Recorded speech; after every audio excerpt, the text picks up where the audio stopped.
Hi, welcome to another video. So in this one, I want to show you Hermes Agent Desktop. I have already talked about Hermes Agent before, but this desktop app makes the whole thing much easier to understand because now you can actually see the main pieces in one place.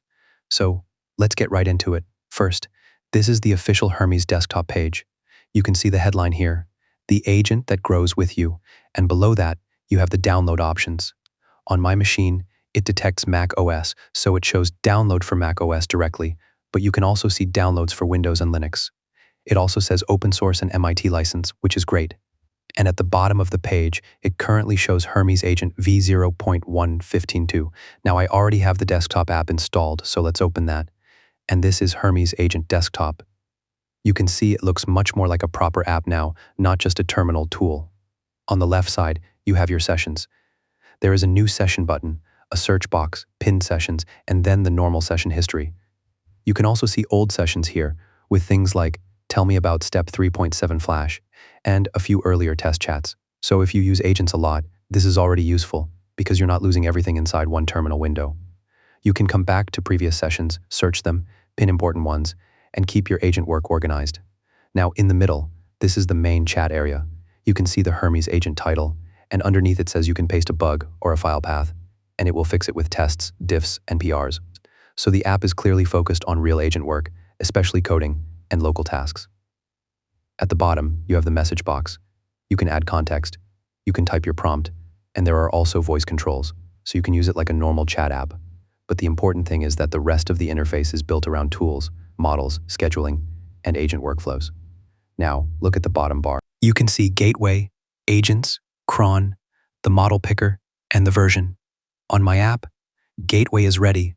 That matters because the gateway is what lets Hermes connect the desktop app with other surfaces and workflows. You can also see the version here.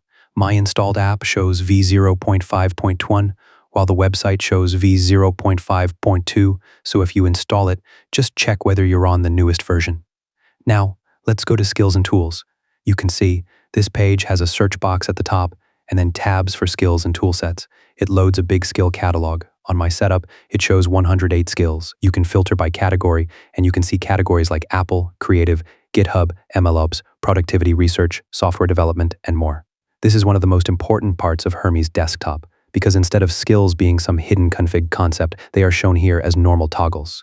You can see Apple Notes, Apple Reminders, Find My, iMessage, macOS Computer Use, Claude Code, Codex, Hermes Agent, Kanban, Codex Lane, and a lot more. Each one has a short description and a switch. So, if you want Hermes to use a skill, you enable it. If you do not want that skill active, you disable it. This makes the agent much easier to control. Now let's go to messaging. This is another huge part of Hermes. You can see the messaging page has its own search box, and on the left there is a long list of platforms. There is Telegram, Discord, Slack, Mattermost, Matrix, WhatsApp, Signal, Blue Bubbles for iMessage, Home Assistant, email, SMS through Twilio, DingTalk, Feishu or Lark, WeCom, WeChat official account, QQBot, API server, webhooks, Google Chat, IRC, Line, NTFY, SimpleX, and Teams. So this is not just a desktop-only agent. The whole idea is that Hermes can live where you already work. If your team uses Slack, you can connect Slack. If you use Teams, Discord, Telegram, or another platform, those are there too. If you want API server or webhooks, you can use those too. Now, for this demo, I am focusing on Slack because that is probably more useful for teams and workspaces, so I click Slack here. And the important thing is that Hermes is treating Slack as another surface for the same agent, not as a separate chatbot. So instead of only opening the desktop app, you can have Hermes available inside your Slack workspace.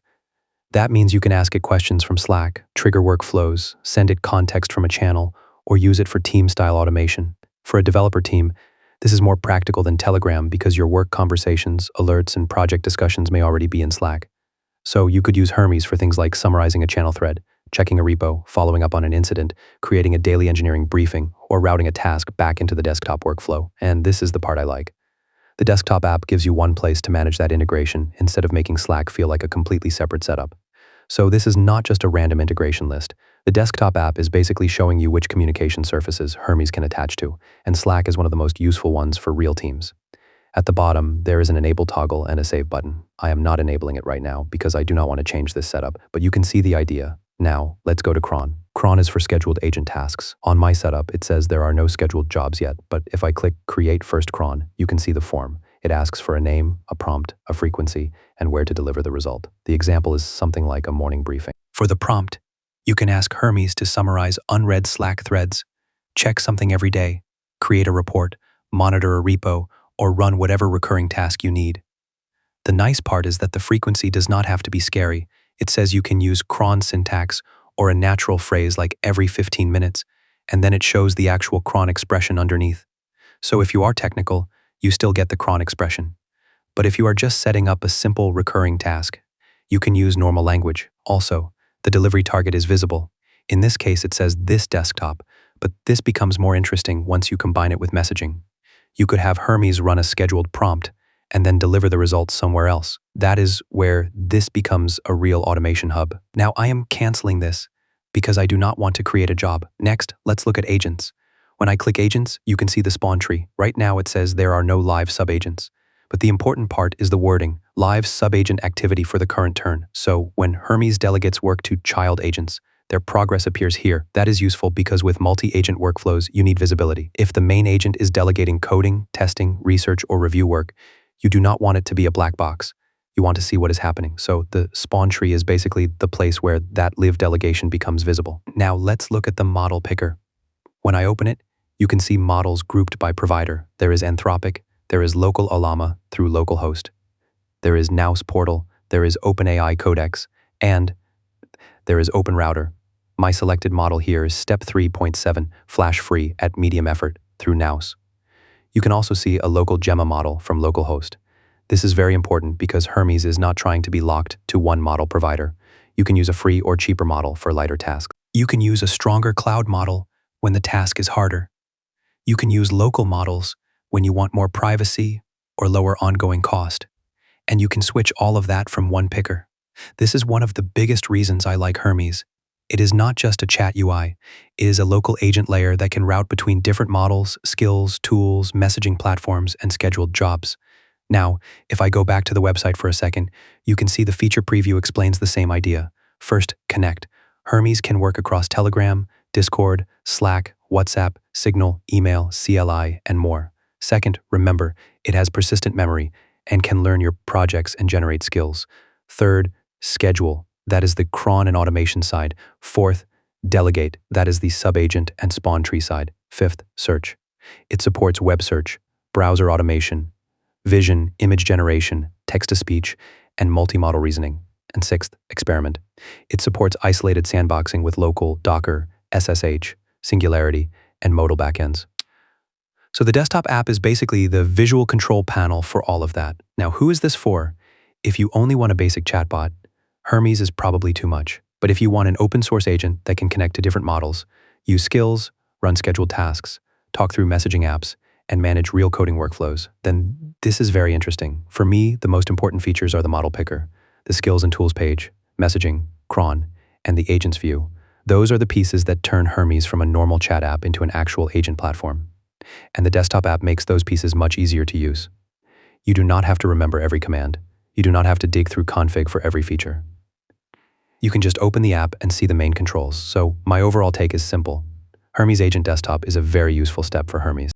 It makes the project more approachable without removing the advanced parts. You still get provider flexibility, local models, skills, messaging, scheduled jobs, gateway support, and subagents. But now you can actually see and manage those features in one interface. If you already use Hermes, I think the desktop app is worth trying. And if you skipped Hermes before, because it looked too terminal heavy, this is probably the version that makes it much easier to understand. Overall, it's pretty cool. Anyway, let me know your thoughts in the comments. If you liked this video, consider donating through the Super Thanks option or becoming a member by clicking the Join button. Also, give this video a thumbs up and subscribe to my channel. I'll see you in the next one. Until then, bye.